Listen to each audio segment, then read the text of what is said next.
हे बघा कृष्णफळाचं झाड आहे. हा बघा तर बघूया सरबत कसं बनवायचं.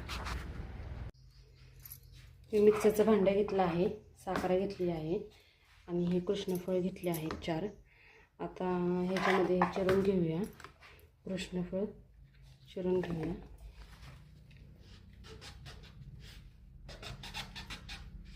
हे जरा चिरताना जरा हार्ड असतं, जरा ताकद लावून चिरायला लागतं. हे बघा आतून असं असतं. मँगो सारखा ह्याचा फ्लेवर असतो, पण ह्याची टेस्ट खूप छान लागते. तुम्ही ह्याच्यामध्ये साखर, जर तुम्हाला आंबट जास्त पाहिजे नसलं तर कमी साखर टाकू शकता. आंबट नसलं पाहिजे तर जरा जास्त साखर टाकू शकता, कारण की हे आंबटपणा जास्त असतो ह्याला. आता अशी सुरी रवायची उभी आणि मग कापायची. तर हे मिक्सरच्या भांड्यात मी बारीक करून आणलेलं आहे. हे बघा ह्याचं टेक्स्चर बघा घट्ट बनतं.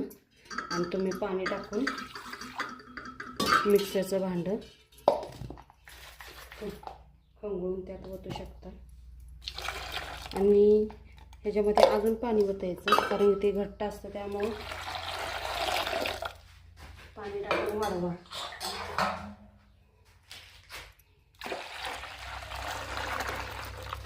आता हे मी 3 माणसांसाठी करत आहे. तुम्हाला किती क्वांटिटी पाहिजे तसं बघा. आणि हे सरबत झाला बनवून. खरंच खूप छान लागतो. कृष्णफळ आहे हे, खूप छान लागतं. आता ह्याच्यामध्ये जे काळं काळं आहे ना,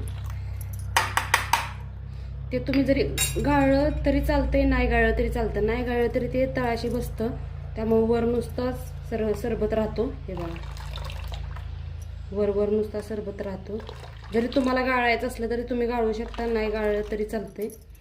हे बघा असं झालं आहे सरबत.